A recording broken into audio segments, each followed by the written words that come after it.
Bonjour à tous et bienvenue dans le temps des repas épisode 2. Nous avons la chance aujourd'hui de recevoir Maxime, pour un grand réalisateur d'ailleurs de Toulouse, pour justement un documentaire qui s'appelle Le Grand Saut. Donc bienvenue Maxime. Merci beaucoup. Je suis hyper content d'être là. C'est pas la première fois que je viens. Je me rappelle que j'étais venu dès le début. Donc je suis hyper content de revenir dans un cadre complètement différent. J'espère qu'à l'heure où les gens écouteront ce podcast, on sera champion d'Europe. C'est important de le dire. C'est important de le dire. Voilà, je voulais juste commencer par ça. Après, on peut y aller. Moi, c'est voilà. Parfait. Le but aujourd'hui, c'est vraiment qu'on revienne sur toi, ton parcours, et que derrière, on puisse vraiment développer l'aspect du grand saut, comment ça t'est venu, le tournage, ton expérience au travers de ce documentaire, faire un peu la pub, mais aussi le but entrepreneuriat que tu as investi dans ce projet. Ok. Donc, on va commencer tout de suite par te présenter. Donc, présente-toi, quel est ton parcours, qui es-tu, raconte-nous un peu qui est Maxime Rock. J'adore ces questions, elles sont tellement larges. Ouais, c'est merveilleux. Alors, pour faire assez simple, du coup, je m'appelle Maxime Rock, j'ai 26 ans, bientôt 27. J'ai fait, en sortie d'études, 2 années de classe préparatoire pour intégrer des grandes écoles de commerce. C'est important de commencer par là parce qu'à ce moment-là, je n'ai pas eu du tout l'école que je voulais. Donc, ça a été un premier fait marquant un petit peu dans ma scolarité. Donc, j'ai dû essayer de rebondir à ce moment-là. Donc, j'ai intégré la Toulouse School of Management qui est juste à côté en comptabilité contrôle. Je n'avais aucun attrait pour la comptabilité, le contrôle gestion, etc. Voilà. Mais il fallait faire quelque chose à ce moment-là. Il fallait tenter. Donc, j'ai passé cette année comme je le pouvais, à peu près bien.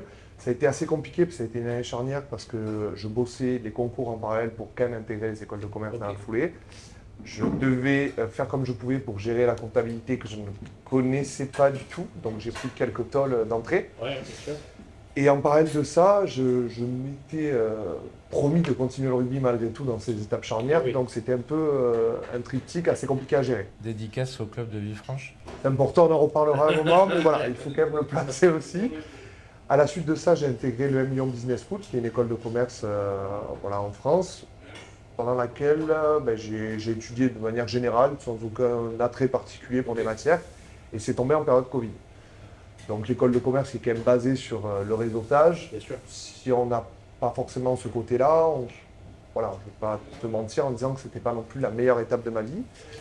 Et donc c'est pendant justement cette année d'école de commerce, ces années d'école de commerce, que je me suis posé pas mal de questions en me demandant si j'étais réellement à ma place dans cette école. Parce que j'avais eu une voie toute tracée depuis le plus jeune âge, et je me suis dit, est-ce que c'est vraiment là que tu as envie d'être, pourquoi tu fais tout ça, etc. Et je me suis posé plein de questions existentielles. Ouais, bien sûr.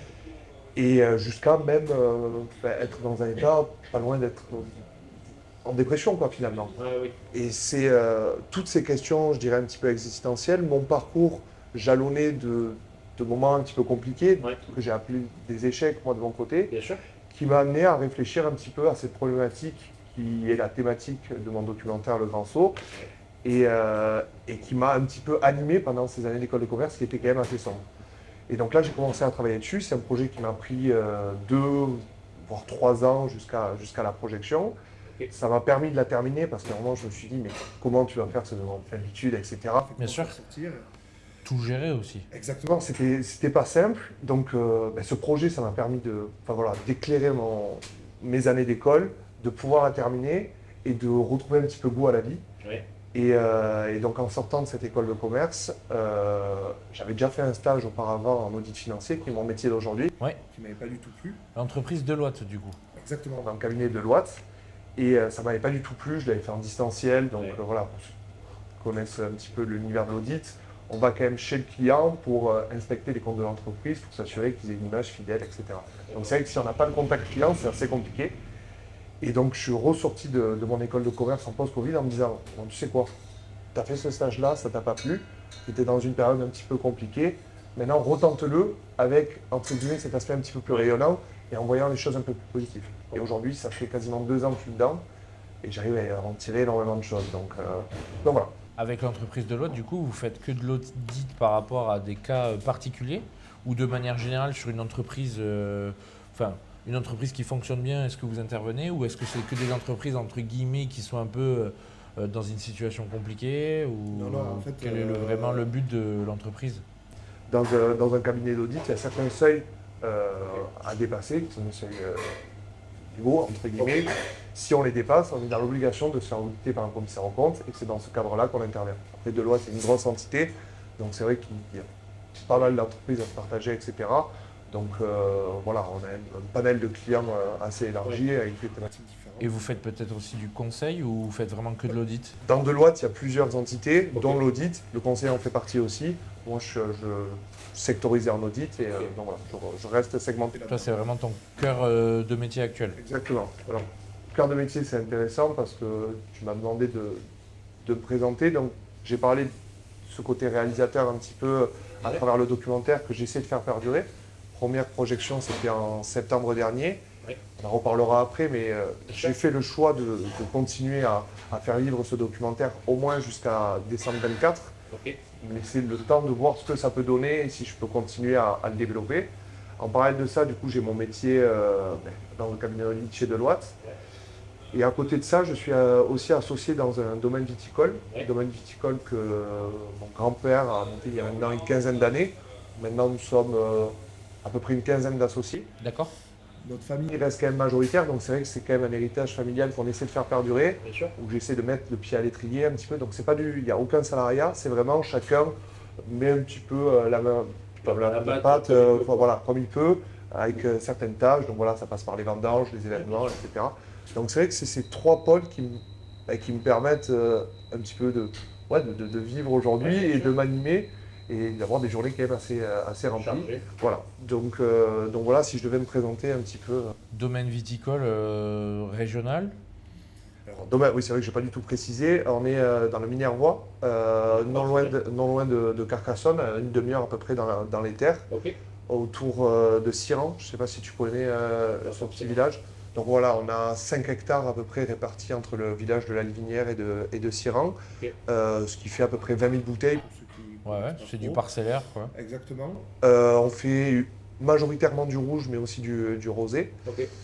Et puis voilà, on a majoritairement une clientèle qui reste de particuliers, Ouais, bien un sûr. petit peu de pro, mais voilà, ça reste quand même quelque chose de très familial, Question de volume aussi. Voilà. et autres. Question de volume. où on essaie de partager aux gens que l'on connaît quand même assez proches. Ouais, bien Pour sûr. l'instant, ça marche assez bien, donc voilà, l'idée c'est quand même de continuer, de voir ce que aussi ça peut donner dans le temps. Parfait. Commençons, si tu veux bien, avec l'entrée. Merveilleux. Parfait. Donc aujourd'hui, pour l'entrée, on aura donc une soupe à l'oignon qui va être revisitée avec un espuma oignon, jus de veau, osso hirati et tombé d'oignon caramélisé. Exceptionnel. Voilà. Ça a l'air quand même assez sérieux tout ça. C'est très sérieux. Est-ce que ça s'accompagne avec quelque chose à boire ou ce genre de choses? Est-ce que tu peux boire ça par exemple, question personnelle, avec du vin rouge par exemple? Ouais, bien sûr. Vin rouge, vin blanc, Ok. comme tu souhaites. Ouais. Aujourd'hui, les accords mets et vins, on apporte une précision par rapport à son accord, mais tout est possible de manière générale. Parce que ça dépend aussi du goût du client, de manière, Ok. de toute manière. Là, moi, ce que j'aime bien sur ce type de produit, c'est soit un rouge un peu épicé, mais qui reste léger, soit un blanc qui a un peu plus de structure et qui, du coup, apporte ce côté un peu boisé. Ok. Voilà, pas quelque chose de trop minéral, finalement, pour apporter quelque chose de trop tannique. la rondeur. Et pas trop tannique, pas trop puissant, du coup. Voilà, Très bien. bonne dégustation. Eh bien, Merci beaucoup. Hâte de goûter ça. c'est bon. Ouais, première bouchée, toujours très, comment dire, très muette. On déguste le moment où on se dit « Ok, c'est bon, on peut continuer Ah ouais. ». On revisite, j'ai un client pour te dire justement, il me dit « Ça me rappelle ma jeunesse ». Il a fait son anniversaire hier, c'est un de nos clients les plus fidèles, il me dit « Ça me rappelle ma jeunesse quand je rentrais de soirée à 3h du matin et que je me faisais une soupe à l'oignon ». J'ai dit « Ah oui, d'accord ». Et tu veux que je te dise, c'est à la fois horrible, Ouais. mais à la fois C'est la meilleure des choses qu'on peut te dire. Parce que souvent, c'est le meilleur. Mais c'est le souvenir, tu vois. Donc du coup, il se rappelle ce souvenir, il dit, alors c'est sûr, ça n'a jamais, c'est pas du tout le même, la même qualité, les mêmes saveurs, mais moi, ça me rappelle ce souvenir de jeunesse justement, où je rentrais de soirée et je me faisais une soupe à l'oignon. Aujourd'hui, ça n'existe plus, ça. Ah non, Personne se fait une soupe à l'oignon. Alors, oui, honnêtement. Mais, Je maintiens que c'est quand même une belle chose que tu as dit. Alors, C'est clair. je pense que c'est adapté à la type de clientèle, évidemment. Et je pense que si tu dis ça à quelqu'un de 50 ou 60 ans, il va te dire bon, je vais peut-être pas venir manger ici. C'est sûr. C'est exceptionnel. C'est fond dans la bouche, c'est un bonheur. Parfait. C'est que des produits locaux? On travaille que sur des produits de saison, des produits frais et locaux. On travaille notamment avec Produits sur 131. Voilà, c'est une firme d'agriculteurs en fait au Garonnais qui est rassemblée en fait sous une association qui est Produits sur 131 et qui distribue du coup sur les restaurants les produits locaux et donc du coup la mise en avant de producteurs locaux. ok. Nous, on travaille, alors je ne vais pas dire exclusivement, parce qu'il y a toujours un petit peu, malgré tout, de produits comme certains agrumes ou le chocolat, voilà, qu'on ne peut pas trouver en France, malheureusement. Mais après, sur 90-95% de la totalité de nos produits, même viande et autres, on reste vraiment sur du régional. Même sur le vin, on fait que du vin régional également. Et les spiritueux aussi également. Ok. Donc vraiment, on a cette panel-là où on veut mettre en avant notre terroir sur une cuisine, voilà, semi-gastro, un peu Ok. qu'on n'a pas l'habitude de manger, quoi. C'est ça le but aussi. C'est bien parce qu'on va pouvoir attaquer du coup la deuxième partie C'est parti. concernant par rapport au grand saut. Ok. Parle-nous des défis d'abord que tu as rencontrés avant que justement ce documentaire, ce voyage, toute cette panoplie autour du grand saut justement arrive. Alors, les défis, alors, ça a été des défis entre guillemets personnels parce que l'idée du grand saut, quand même, ça reste un documentaire où chacun peut s'identifier dedans. Ça, c'est la première idée. Donc, les défis personnels que j'ai rencontrés, c'était de base une certaine forme de perdition qui a été liée au Covid. Je pense que ça a été majoritairement le cas et beaucoup d'entre nous, de tout remettre en question. Toutes les choses où, merci beaucoup, toutes les choses où on pensait qui étaient établies, ben en fait, c'est vrai que d'un coup, tout est détruit, tout repart à zéro, tous les projets qu'on avait faits, ben en fait, il se trouve que ils s'envolent. Donc, moi, c'était vraiment le cas. Comme je te dis, on est beaucoup, je pense, à être sur des rails, en fait, lorsqu'on commence notre parcours académique. On se dit, tu vas faire ci, ça, ça et ça, mais sans savoir ce qu'on veut faire derrière et sans forcément de sens. Et pour moi, ce Covid, il est venu me dire, réveille-toi, en fait. Ouais. Pourquoi tu fais tout ça, quoi? Mais est-ce que tu penses que du coup c'est de manière un peu plus généralisée par rapport aux jeunes justement qui ont du mal à trouver un peu leur voie, qui font peut-être des écoles de commerce ou des troncs communs un peu plus généraux pour justement se laisser le temps d'arriver à maturité. Ouais. Tu vois ce que je veux dire? Mon Ou parcours, une question d'éducation aussi peut-être par rapport à la pression Totalement. aussi parentale ou autre, tu vois? il y a deux choses. Ou non, hein. Il y a le Le fait de se dire, à chaque fois, on va choisir l'option qui nous laisse le plus de portes possibles ouvertes. On choisit tout le temps celle-ci. Parce que, entre guillemets, ça va nous laisser du temps. Et après, effectivement, on procrastine en permanence le choix qu'on va faire. Sauf qu'à un moment, ben, le choix il doit être fait quelque Oui. part et on tombe dans des endroits où on ne se reconnaît pas forcément, etc. Alors ça a du bon parce qu'on tente des choses, on prend des risques, etc. Mais après, d'un autre côté, quand on n'est pas forcément fait pour quelque chose, ben, rapidement on se fait rattraper par les résultats ou autres, ou même par nous-mêmes. Notre corps vient nous rattraper et nous dire non Max, en fait c'est pas là que tu dois être, tu te reconnais pas là-dedans, tu n'es pas aligné. Et c'est à ce moment-là qu'on commence, ben voilà, moi ça a été des angoisses, ça a été ce genre de choses, un état dépressif.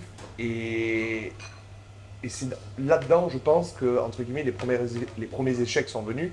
C'était plus des échecs où je ne me reconnaissais pas dans ce que je faisais. Je me disais, je voyais des gens autour de moi qui savaient ce qu'ils voulaient faire, etc.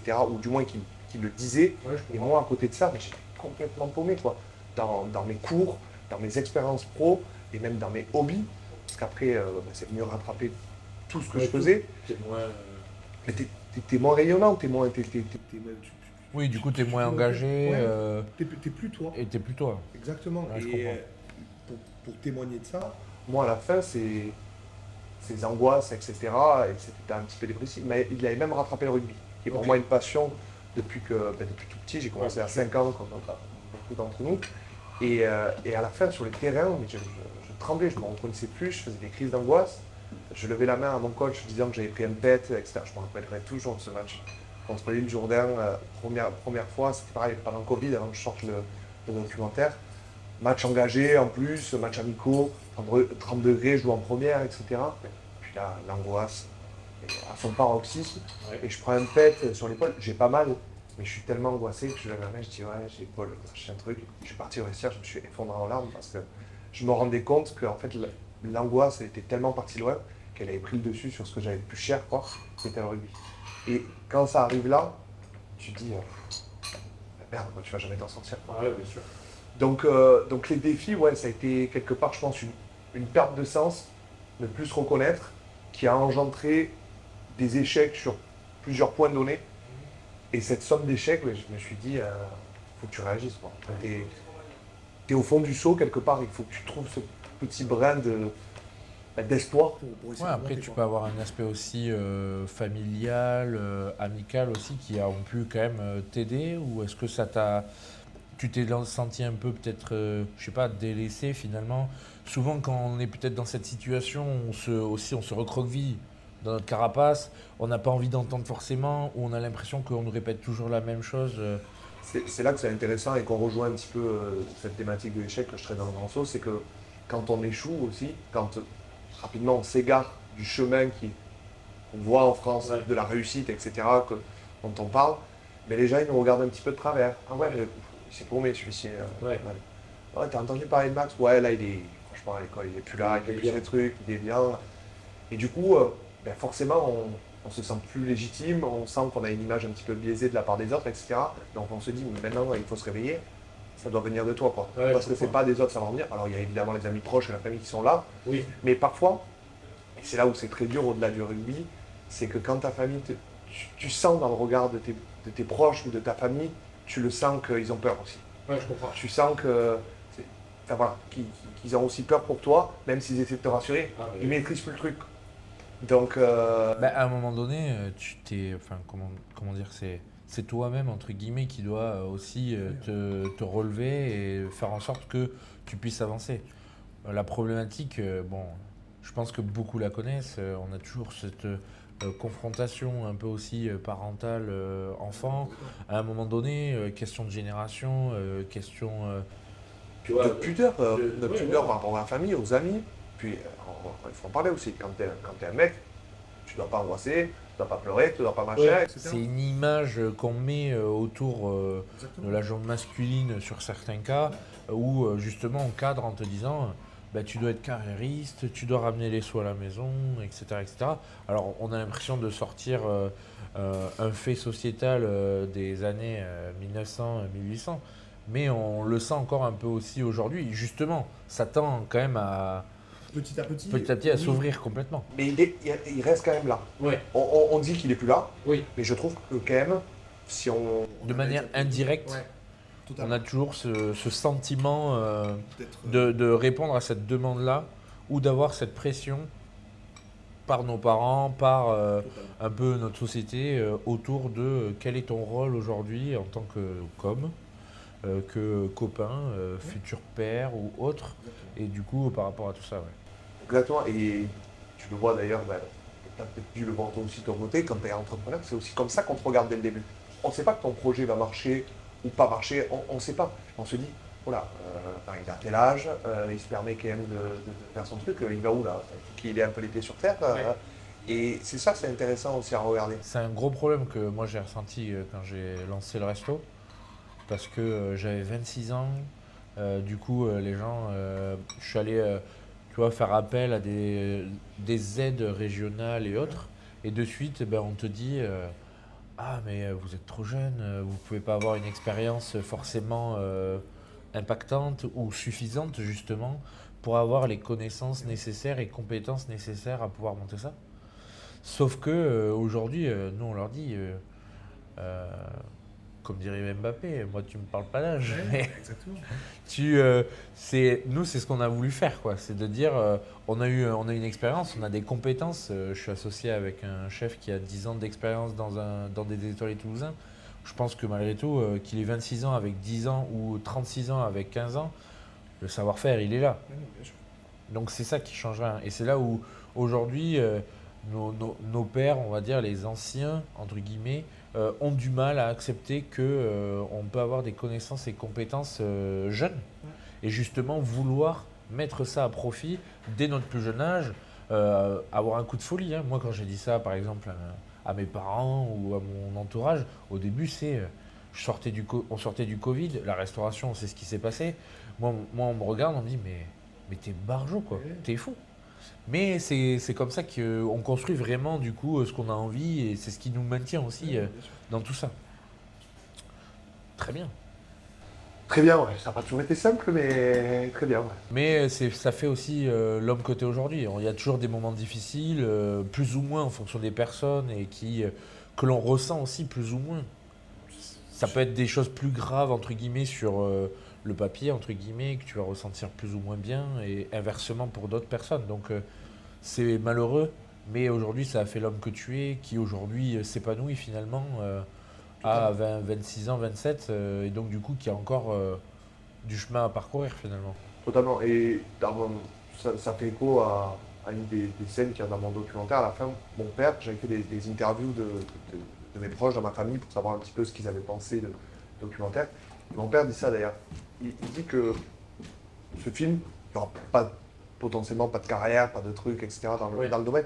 Mais par contre, ça me servira de socle pour l'homme que je serai demain. Ouais. Et j'ai trouvé ça fort en termes de message, déjà de la part de mon père, venant de mon père, mais aussi pour moi de me dire, c'est vrai que cette expérience-là, ouais, ça m'a bâti. Et je sens qu'aujourd'hui, déjà, je vais mieux. Et, et je suis un homme quelque part changé parce que j'ai appris aussi à me connaître et à me bâtir durant toute cette aventure. Quoi. Donc pour répondre à ce que tu disais, je pense que ouais, c'est le cas. Toutes ces expériences, ça nous forge et ça nous crée un socle et une base solide. Ouais. Après, est-ce qu'on est forcément d'accord sur le fait de dire il faut forcément des échecs pour arriver à...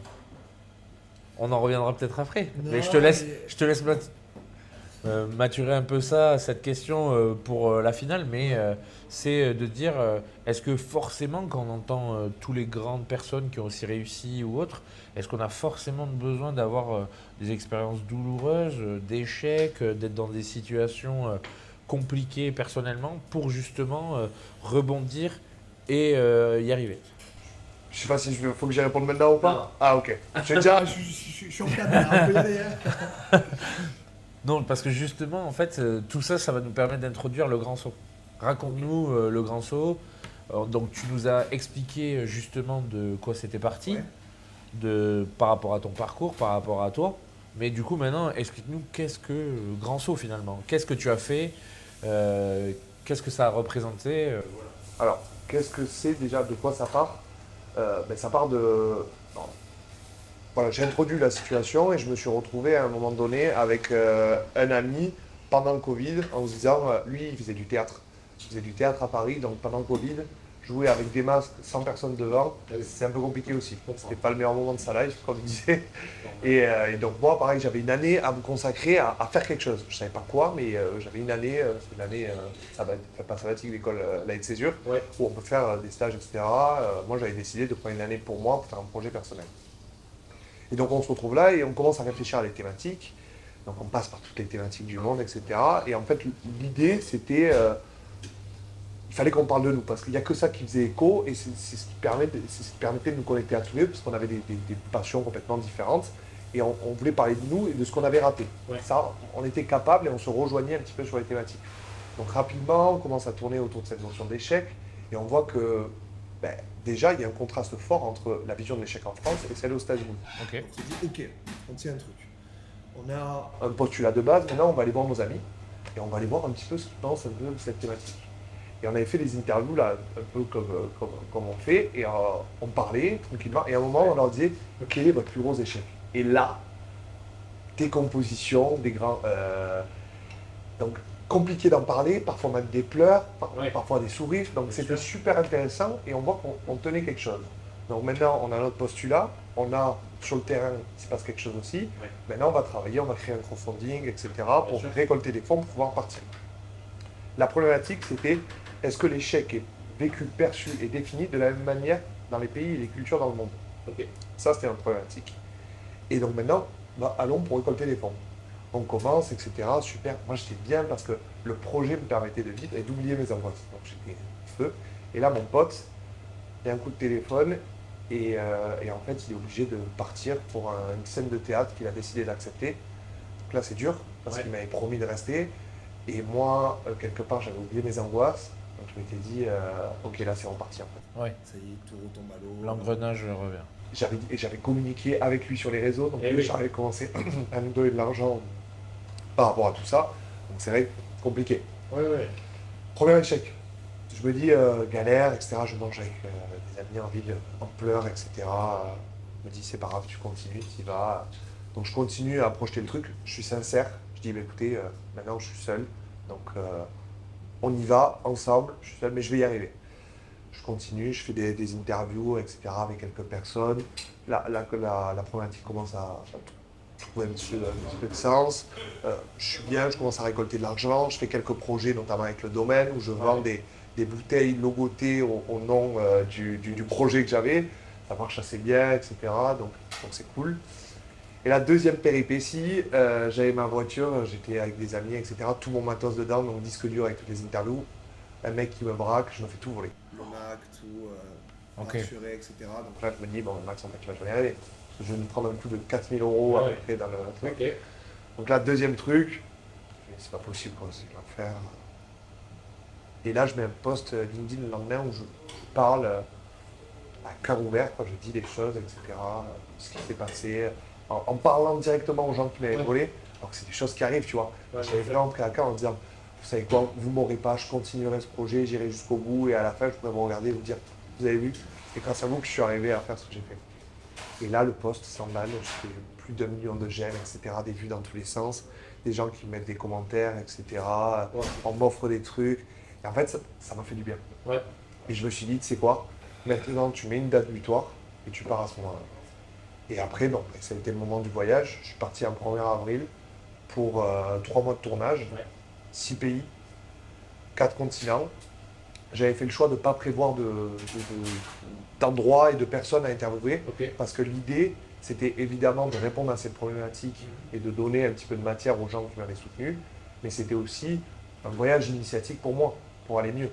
Donc l'idée, c'était pas de se réfugier à des contacts déjà prédéfinis, Oui, bien sûr. où les gens allaient réciter un truc, etc. Je voulais apprendre à connaître les gens, aller les voir, être capable d'eux, nouer une relation de confiance et parler après à cœur ouvert avec eux. Et ce qui a donné des échanges quand même beaucoup plus riches, beaucoup plus vivants, beaucoup plus sincères. Et donc voilà, ça a été mon grand saut. Et je suis revenu un 1er juillet avec énormément de choses à raconter. Un homme changé. voilà, Ça fait un peu cliché de dire ça, mais c'est la vérité parce que Ouais. j'en ai chié aussi pendant ce voyage. Et putain, je peux le dire, ça m'a fait du bien, quoi. Et c'était le meilleur choix de ma vie.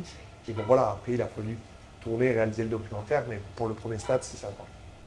Donc le voyage, 4 continents, 6 pays. Rappelle-nous les 6 pays. les pays, c'est C'est chez la Norvège, les États-Unis, ça devait être la Colombie, mais suite à des péripéties un petit peu dans le pays, il y avait un contexte géopolitique qui n'était pas top, bon, voilà, un peu compliqué, j'ai choisi de partir au Vietnam. Ok. Ensuite, ça a été l'Indonésie, Ouais. le Népal et Madagascar. Ok. Important de dire que j'ai pas choisi les pays parce que je voulais me faire un petit trip à droite à gauche, Oui, etc. J'ai choisi les pays déjà pour avoir des cultures différentes. C'est pour ça qu'il y a 4 continents, pour avoir quand même un peu un panel assez large des personnes que j'allais interviewer et essayer de confirmer ma problématique qui était de voir des visions de l'échec différentes.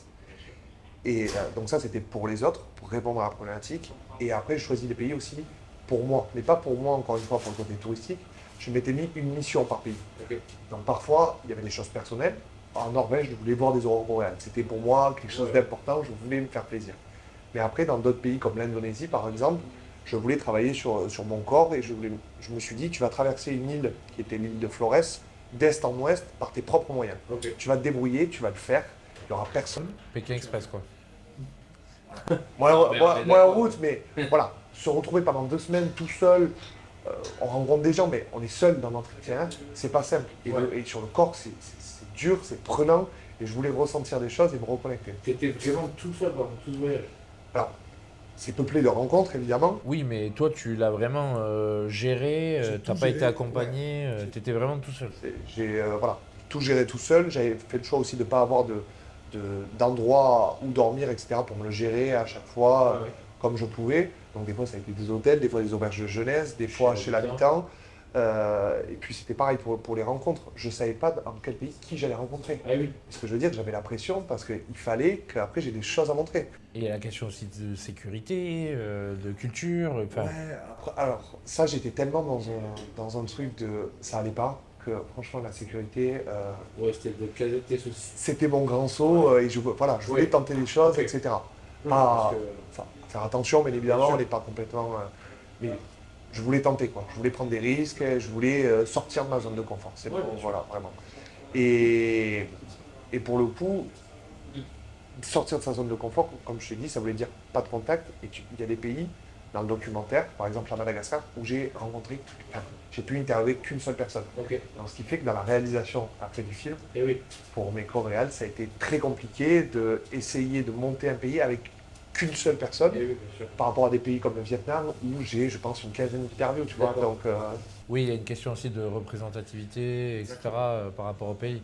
Une seule personne ne peut pas avoir forcément le même discours avec une autre, Exactement. ce qui est compréhensible, mais ça apporte quand même quelque chose en plus. exactement. Et c'est pour ça que je suis vraiment avec des pincettes pendant tout le documentaire où je parle toujours avec des.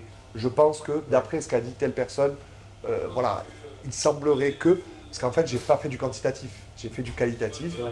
Et j'ai vécu une personne avec ses propres expériences, etc. Donc, s'il faut, ça représente quand même assez bien le pays. S'il faut pas, s'il faut un peu, s'il faut. Ben voilà. Mais j'ai essayé de faire grâce à mon expérience et de surtout pas être moralisateur et de répondre. J'ai pas voulu répondre à cette problématique. Après, personne ne pourra te le reprocher, entre guillemets. La vérité, il n'y a pas de réelle vérité. C'est toi seul qui as vécu cette expérience, donc tu pouvais être le seul à pouvoir la retranscrire. Ouais, mais tu sais, Adrien, avec tout ce que t'entends. On est d'accord. Non, mais c'est important de le dire, je pense, aujourd'hui. C'est un parcours qui t'est propre, c'est ta vision par rapport à ce que tu as vécu, par rapport à ton parcours, etc. Donc, du coup, moi, en tout cas, c'est ma façon de voir les choses. On ne peut pas apporter une réelle critique au travers de ça, même s'il y en aura toujours. Hein. On sait, avec les contextes, etc., on critique tout de manière facile, etc. Tout va très vite. Mais on ne peut pas te reprocher de l'avoir fait. Et justement d'avoir voulu, parce qu'on le voit beaucoup, ce contexte d'échec, notamment on le voit sur des plateaux télé avec des grandes stars de sport. La dernière fois, je voyais Tony Parker qui disait, mais ce problème-là, par exemple lié à l'argent, à la réussite et autres, on n'a que ces questions en France. Moi, en carrière NBA, j'ai jamais eu ces questions-là sur les plateaux américains, quoi. Donc c'est important aussi de dévoiler tout ça. Tu fais bien de dire ça. Il y a deux choses, je pense, sur lesquelles mon documentaire il est dérangeant, dérangeant dans le côté positif du terme. Ouais. Il bouscule un petit peu. La première chose, c'est parler de l'échec. On parle de l'échec quand quelqu'un vient de voir, ça traite de quoi ton documentaire? Ouais, j'ai voulu parler un peu de cette thématique de l'échec. Ouais, de suite, ils te catégorisent, quoi. Je me dis, ok, mais complet celui-ci. Et donc, déjà, c'est un peu compliqué. Deuxième point qui est hyper important, c'est parler de la santé mentale. Ouais. Dire que ça va pas. Admettre qu'on a des faiblesses, admettre que ça a été très compliqué. Enfin, toutes ces choses-là, on le dit, mais parfois on ne le dit pas, parfois on le dit à demi-mot. Ouais. Mais là, moi, ce documentaire, c'est vraiment une mise à nu totale de tout ce qui s'est passé du moment où j'ai eu l'idée jusqu'à la première projection. Et quelque part, tu vois, de voir des gens. Ah ouais, je suis obligé de m'arrêter de parler là. Ah non, mais fini. Quelque part, j'ai perdu de fil. Oui, quelque part, voir des gens dans une salle de cinéma, tu vois quelqu'un en face de toi qui est capable de te dire quand ça va pas, de dire quand ça va, de pleurer, de rire, etc. Ça fait du bien parce qu'on se dit, ok, je suis pas le seul à traverser ça, et en fait, on peut le dire librement, quoi. Et quelque part, de démocratiser ce truc-là, c'est dérangeant, mais comme je dis, dans le côté positif du terme, parce qu'on se dit, ouais, en fait, ça existe, mais pas tout seul, et on peut le dire, quoi. Et il faut le dire. Il faut le dire. Parce qu'aujourd'hui, on ne le dit pas, on se reproduit, et il n'y a rien de pire, quoi. Ça, on est complètement d'accord sur le point. On passe au plat où on va retrouver un filet de merlu snacké avec une sauce maltaise en espuma, donc c'est la petite sauce que tu as là. Espuma, c'est une mousse un petit peu qu'on fait avec un siphon pour apporter un peu plus quelque chose aérien, aéré. Ok. Sauce maltaise, c'est un peu citronné, ça apporte vraiment sur les agrumes. Et on l'accompagne là d'asperges vertes, justement, qui nous viennent du Tarn, avec quelques courgettes, purée de brocoli et tuile dentelle. Merveilleux. Bonne dégustation. À Et toi hop. aussi. Merci. On va entamer du coup comme ça, par rapport au grand saut. Finalement, est-ce qu'il y a vraiment, tu pourrais nous citer un témoignage, Ouais. un seul vraiment qui t'a marqué vraiment par rapport à tout ton voyage, le témoignage, rappelle-nous le contexte un petit peu, le pays Ouais, bien bien sûr. évidemment, mais celui qui a vraiment été le plus bouleversant, marqué, enfin voilà, le témoignage que tu retiens le plus presque de ce voyage. Il n'y a aucun souci. Avant ça, je vais me permettre de changer un peu du direct. Ok. Je voulais t'offrir un petit cadeau qu'on peut potentiellement. Alors, je sais pas si avec le poisson ça va marcher. Pourquoi pas, Mais pourquoi pas. Très bien. petite bouteille du domaine La Sirenière. Donc, cuvée Excelsius, donc c'est notre cuvée premium. Sur des cépages, on est sur du Syrah Grenache. Voilà, on est sur quelque chose d'assez sérieux. Alors, tu vois, je suis pas autant précis que toi sur la présentation, etc. Et ça tombe bien, tu vas Je te propose. quand même le faire. Ah, je vais quand même le faire. Salaud. Et ça va me laisser le temps de réfléchir un petit peu à ces témoignages, etc. Bah, parce qu'on voit plein de témoignages aujourd'hui, il y a beaucoup de podcasts, donc ça se développe beaucoup aussi sur l'aspect témoignage. Mais aujourd'hui, ce qu'on remarque surtout, c'est les personnes très connues, justement. C'est c'est avoir toujours cet aspect communication par rapport aux personnes qu'on interviewe, etc. Toi, vraiment, par rapport à ton documentaire, le principe, c'était justement d'aller voir Monsieur Tout-le-Monde. Exactement, c'est ça qui est différent. Mais tu vois, je regardais un petit peu des moments sur des petits passages sur le Festival de Cannes. Oui. Il y avait Eva Logara sur le plateau qui parlait de ses échecs. Mais le nombre de vidéos qu'il a repostées, parce que j'ai l'impression qu'on n'en parle jamais de ça. Mais encore une fois, c'est mentalité américaine, et c'est elle qui vient en parler, etc. Et alors que nous, de notre côté, on n'a pas forcément de gens qui viennent nous éclairer sur le sujet. Et donc, je mets beaucoup de distance sur le, encore une fois, sur le. Et ouais, mais Moi, je suis moins chaud que toi. Attends, t'es associé d'un domaine musique Ouais, non, mais d'accord. Moi, j'ai pas l'habitude de les ouvrir là, comme ça, au resto. Et en plus, je vais gérer du coup la deuxième partie. Le drame. C'est pas très grave, ça va bien se passer. Sur l'Obs, ah là c'est incroyable. Sur le tournage, là, on parle de l'échec en direct. Voilà, c'est parfait. Ça représente parfaitement ce qu'on est en train de vivre et ce qu'on est en train de discuter. Donc tu disais Eva Longoria. Ah, non, mais Reprends, je m'occupe de ça va ça. bousculer, ça va bousculer. T'inquiète. Bon, du coup, ce que je disais et ce que je voulais introduire, c'est le fait qu'on a beaucoup de personnes en termes de célébrités qui viennent parler de ça. Mais ça crée une énorme distance avec les personnes que nous sommes, entre guillemets, où on n'arrive pas à se jauger par rapport à eux, quoi. Moi, j'ai lu un livre de Charles Pépin qui s'appelle Les Vertus de l'échec. Dedans, il ne fait que citer des personnes qui sont, entre guillemets, à des années-lumière de nous et qui aujourd'hui sont les fondateurs d'Apple, de Amazon, etc. Donc, quelque part, on ne se reconnaît pas là-dedans. Donc, l'idée, c'est d'aller voir des Monsieur Tout-le-Monde qui viennent de pays complètement différents, avec des échelles sociales complètement différentes, etc. Et de pouvoir justement dire, mais c'est exactement la même chose pour eux. Et qu'on se reconnaisse réellement dedans. Eh oui, bien sûr.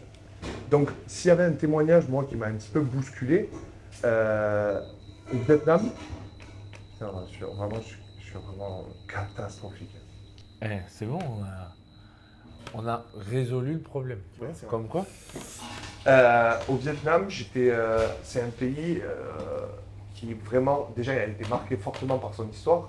Le domaine de la Sierra Leone, quand même, voilà.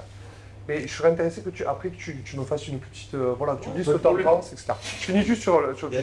Le Vietnam, pays qui est fortement marqué par son histoire déjà, un régime communiste qui a été assez dur, et ça a été aussi le choix de pourquoi je suis allé là-bas. Je voulais savoir si, entre guillemets, l'histoire d'un pays pouvait avoir un impact sur la vision qu'elle a de l'échec aujourd'hui.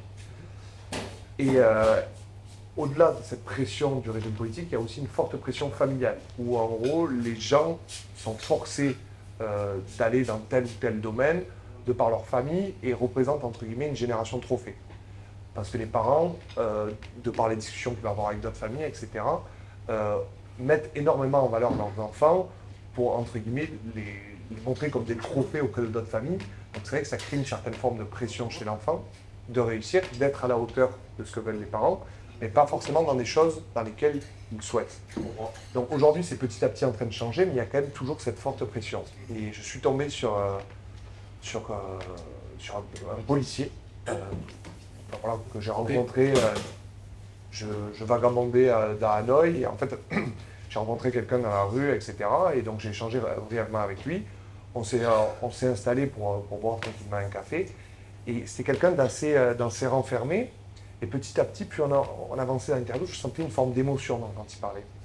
Et en fait, lorsqu'il parlait, il m'a dit voilà, aujourd'hui je suis policier, mais j'ai toujours rêvé d'être réalisateur. Ok. Mais voilà, mes parents n'ont jamais voulu.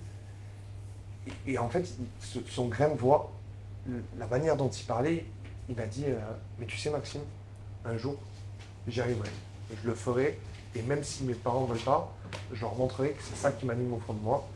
Et je croirai en ce projet-là et je croirai finalement en ce que j'ai au fond de moi, à ce qui vit au fond de moi, dans le sens que j'ai de la vie personnellement.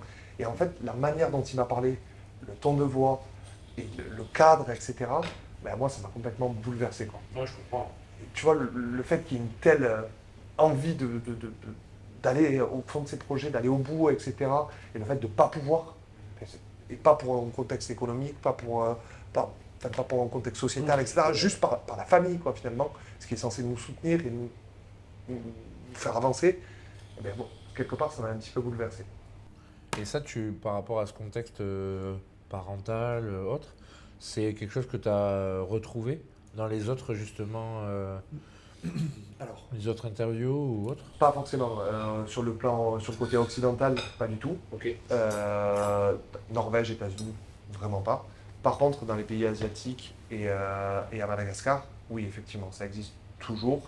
Et c'est quand même, c'est quand même assez flagrant de voir l'impact aujourd'hui qu'a la famille, ou les choses qui sont encore dictées, ça concerne entre guillemets le mariage pour certaines femmes, etc., assez tôt, Ouais. ou dans les choix de vie qui sont dictés par les parents, de faire tel ou tel métier pour entre guillemets satisfaire un contexte économique, etc.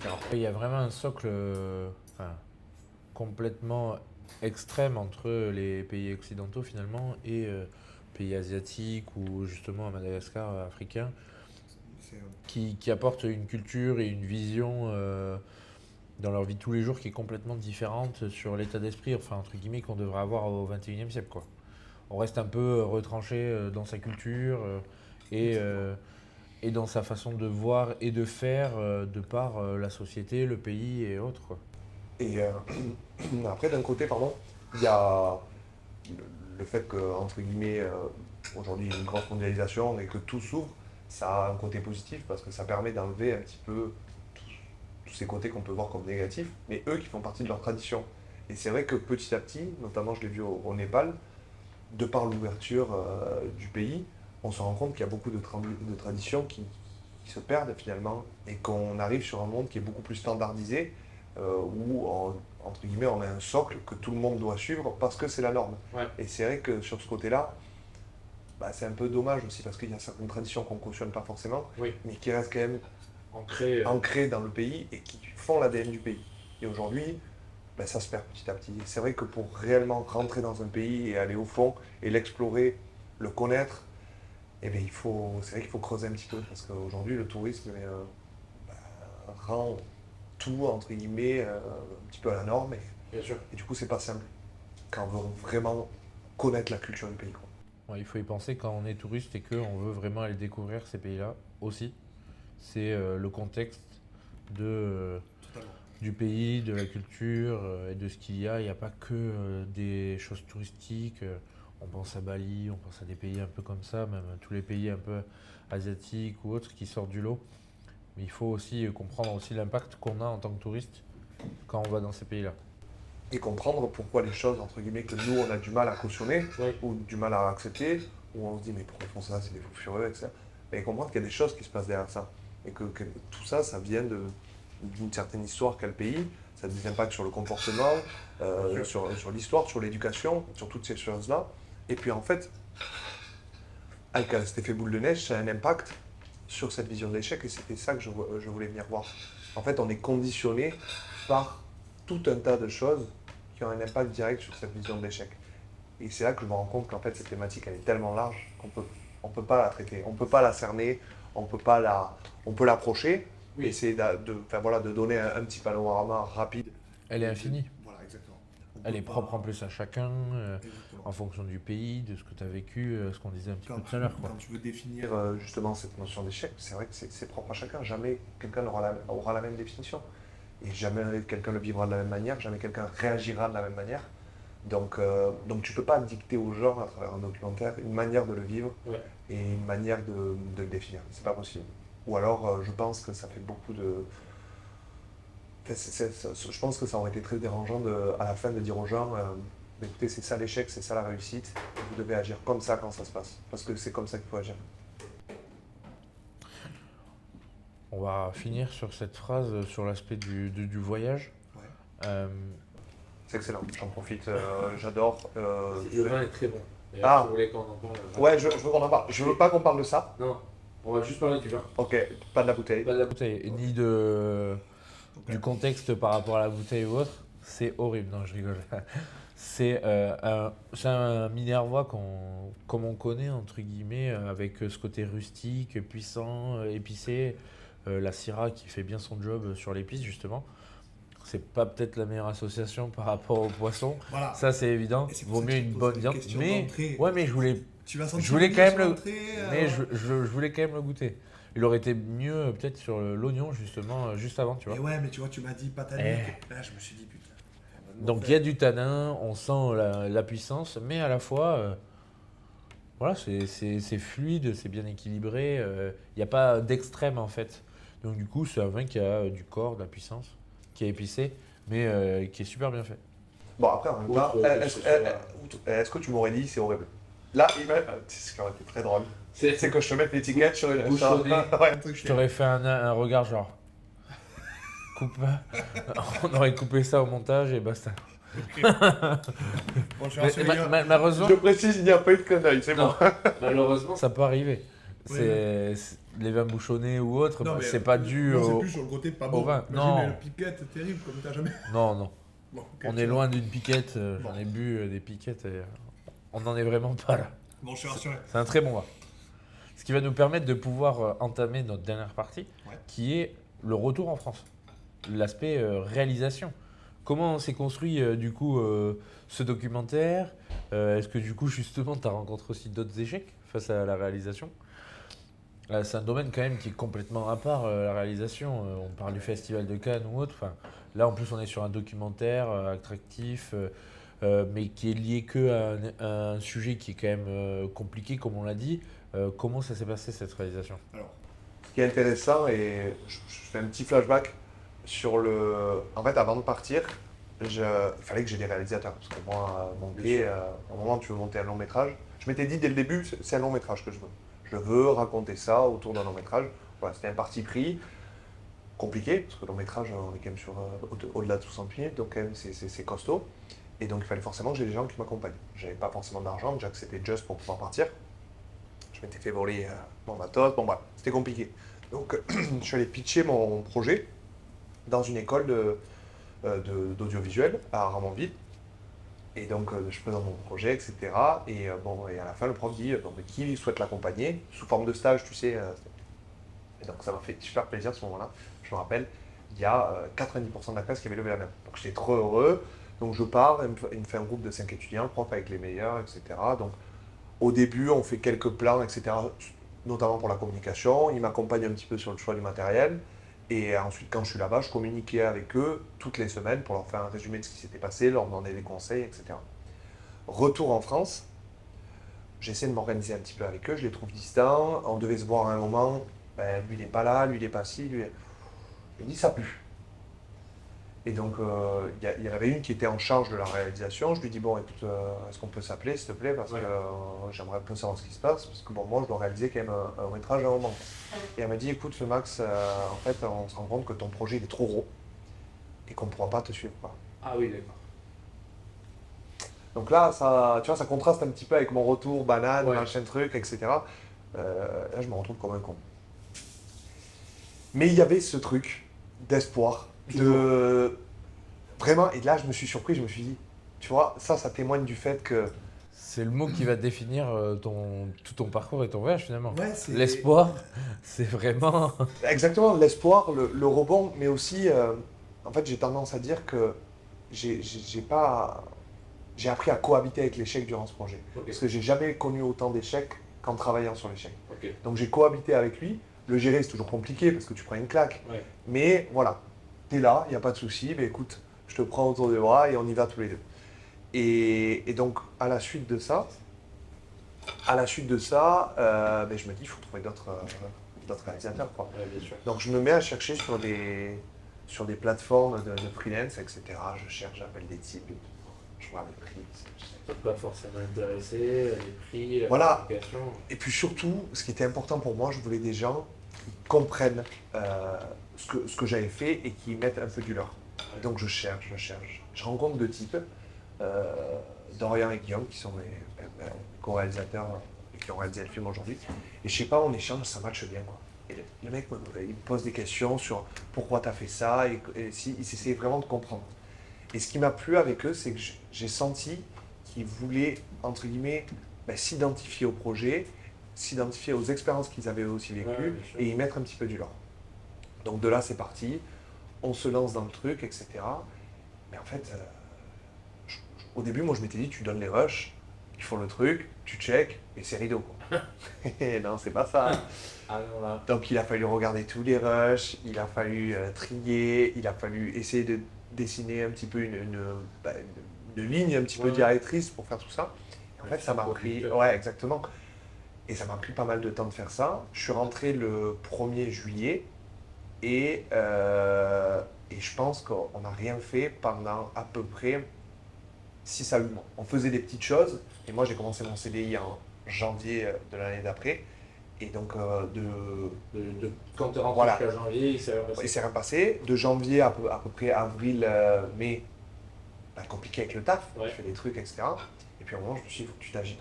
Donc je me suis dit, tu sais quoi, prépare ta séance, Ouais. va au ciné, tu arrêtes une date. Et là, par contre, il y a le chrono qui va tourner. Toujours la question au final de deadline finalement. Toujours. Quand on le voit sur les différentes péripéties que tu as fait, c'est le voyage, tu t'es mis une deadline pour partir. Là, bah, le ciné, une deadline pour justement le montrer. Donc du coup, quand on planifie un peu bien les choses, entre guillemets, on se met du coup la presse de dire Alors, au-delà il de faut la- y aller. Au-delà de la deadline que je trouve très intéressante, c'est le engager auprès des autres. Ok. Tu Oui, te mets en scène et tu dis aux autres, je serai là. Pour moi, pour le coup, moi c'était le 19 septembre, le jour de mon anniversaire. En plus, je voulais me faire un petit cadeau. Beau, Et j'aurais dit, je serai là le 19 septembre au Pâté Ok. Wilson. Donc là, bon, il y a tout qui se met en place. Il faut remplir une salle. Quelle salle tu prends? Parce qu'on m'avait présenté plusieurs salles. La salle à 120 places, 180, 220, 350. Tu rêves de la 350, mais tu t'es dit, jamais de la vie. Et, autour de mai-juin, on se met à peu près à commencer à bosser. Mais vraiment pour de vrai. Je vais chez eux, ils ont l'ordi, ils ont les rushs, on a le fil conducteur qui est dessiné. Maintenant, quel plan on met ici, enfin voilà, quels son, à quel moment, quelle personne, voilà, comment on décide tout. Moi, je suis repu, c'était excellent, mais je suis complètement repu. parfait. C'était très très bon, si je peux me permettre. Parfait. Merci aux équipes. Tiens, après. Et donc là, tu te mets la pression, tu commences à bosser, etc. T'es à côté c'est super intéressant Ouais. parce que t'es dans le truc. T'es dans ce truc du réalisateur où tu dis, je veux ça à tel endroit, tac, tac. tu t'imagines, ok, là ils vont rigoler, là ils vont pas rigoler.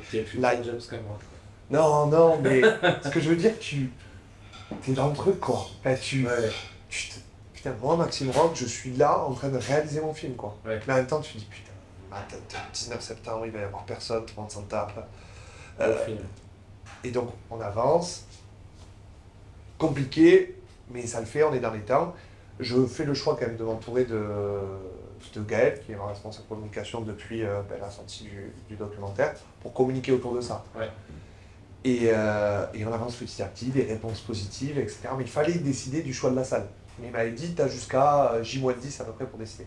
Les premiers jours, compliqués, on avait mis une billetterie en place, donc j'avais des alertes sur mon portable, je regardais. Début septembre, 50 places, je crois, tu vois. 5 septembre, 100 places. 12, 13, 150, 200, puis ça monte. Et au final, c'est la 350. Et au final, 350, tu vois.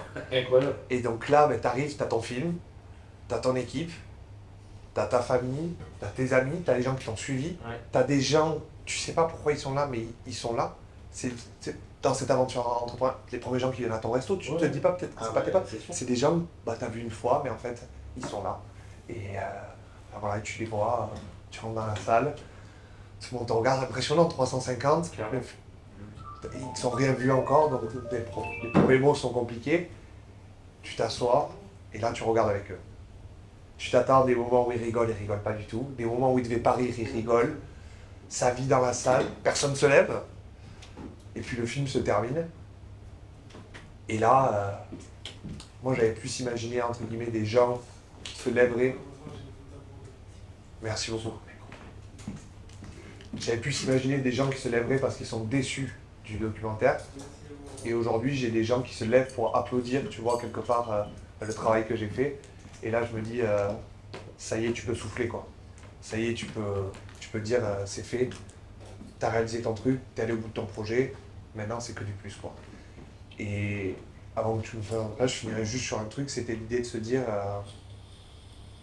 ok, t'es allé au bout, c'est bon, ok. Et maintenant, qu'est-ce que tu fais? Est-ce que tu continues ou pas? Et je m'étais donné une mission, que je dis d'ailleurs dans le documentaire, c'est si tu peux aider rien qu'une personne, c'est que quelque part tu auras réussi. Et en fait, quand tu as quelqu'un qui lève la main à la fin et qui dit, pour reprendre tes mots, si tu te demandes si tu as aidé une personne, mais je pense que tu l'as fait aujourd'hui, cette personne c'est moi. Et je t'encourage à continuer. Enfin, tu vois, rien que de le dire, tu vois, ça. J'en ai les frissons. Non, mais moi. je te jure, moi, Je te jure. vraiment, ça me. Et je te dis, ça me met encore, ça. Ça me fait du bien parce que je te jure, j'en ai vraiment chié dans ce truc-là. Et tu vois, d'aller au bout du truc et de dire que ben, ça peut aider des gens, etc. Ben, t'as envie de continuer, quoi. Et t'as envie que la mission, elle aille encore plus loin. Et donc voilà. Et c'est pour ça que je continue aujourd'hui. Je suis désolé, tu vois, ça me fait quelque chose. Parfait, tant mieux. Voilà. Je te laisse le moment, ça fera une petite pause et je On va finir sur la petite note sucrée où on va avoir donc pain de gêne à la cardamone avec un amelaka chocolat blanc. Donc c'est comme une Je ganache. fais ce qu'il y a à côté, c'est ça? Non, c'est juste qu'il y a dessus là les petits points. Parce que tu sais que quand tu parles à des gens, Fraises. ils sont pas aiguisés. Petits morceaux de fraises fraîches Ok, ça, j'ai et compris. une glace miel verveine. Ça a l'air exceptionnel. Voilà. Et du coup, comme ça, on va terminer ce deuxième épisode sur deux questions synthétiques. C'est quel message tu aimerais transmettre Ouais. par rapport à ce documentaire Ouais. et quel conseil tu donnerais à quelqu'un qui a envie de se lancer ou qui a été un peu dans, comment dire, dans le même état ou le même cas que toi au travers de ses études ou autre, tu vois. Et du coup, qu'est-ce qui en ressort finalement de l'échec? Il te reste pas beaucoup de temps, il va Ok. falloir être synthétique. Je peux avoir un timing ou pas? C'est T'as important. as 2 minutes. J'ai 2 minutes. Ok, c'est super désagréable. C'est Alors- vraiment 2 phrases. C'est de dire quel est le message que tu vas en ressortir de toute cette expérience et du grand saut. Et quel conseil peux-tu donner à toi il y a 5 ans ou justement à quelqu'un d'autre qui veut se lancer? Alors, le premier message que je veux faire passer, c'est pour le grand saut, je pense que tout est dans le titre, c'est vraiment tenter, lancez-vous. Et pour moi, le meilleur moment, ça a été au moment où ça allait le plus mal, parce que notre corps, quelque part, il nous dit à un moment, il faut y aller, il faut que tu fasses ce grand saut. Mais je pense qu'il ne faut pas attendre ce moment-là, il ne faut pas attendre de tomber aussi bas. s'il y a quelque chose qui nous anime un petit peu, il y a cette petite lumière, il faut savoir l'écouter et il faut y aller. Donc tentez, prenez des risques, échouez, ça fait partie du truc, et relevez-vous et avancez. Ça fait un peu banal, mais je pense que c'est important de le dire. Faites votre grand saut. Moi, c'est le voyage, et vous, qu'est-ce que c'est? Et pour la deuxième chose, pour les personnes qui... ça revient un petit peu à la même question, finalement, pour ceux qui veulent se lancer. Je pense qu'aujourd'hui, le regard d'autrui, il est très pesant, mais il est dérangeant au début, mais après, putain, qu'est-ce qu'il est bon. Parce qu'aujourd'hui, putain, qu'est-ce que j'aime être différent à avoir réalisé un documentaire sur cette thématique de l'échec. Au début, c'était dérangeant, ça m'a dérangé, j'en ai fait des angoisses, mais aujourd'hui, putain, je suis tellement heureux de pouvoir dire je suis différent et je suis différent parce que j'ai fait ça, et si je n'avais pas pris des risques, entre guillemets, et si j'avais pas fait ce grand saut au début, ben, jamais j'aurais pu être si heureux et fier, quoi, quelque part, d'avoir fait ça. Là, c'est quand même exceptionnel. Ça, c'est exceptionnel. Ouais. On a tenu nos 2 minutes parfaitement. En tout cas, je voulais te remercier surtout d'être venu, de participer à ce deuxième épisode du temps d'un repas. Et merci beaucoup. Est-ce que je peux finir sur une petite note de la fin? J'ai un deuxième petit cadeau. Oula. Ouais, c'est un peu... Je suis gâté. Attends, c'est compliqué. Je t'ai pris... bon, c'est rien d'exceptionnel, tu vois, mais... Voilà, je t'ai pris une petite affiche, voilà, où j'ai mis un petit peu dessus en guise de petits souvenirs. Donc voilà, si tu peux le mettre en cadre ou accrocher quelque part. Il sera mis au restaurant. Voilà, donc Pour voir le voilà, grand saut. ça me faisait plaisir de t'offrir ça. C'est très gentil, merci pour l'attention. Donc voilà. Où est-ce qu'on peut voir du coup justement ce documentaire?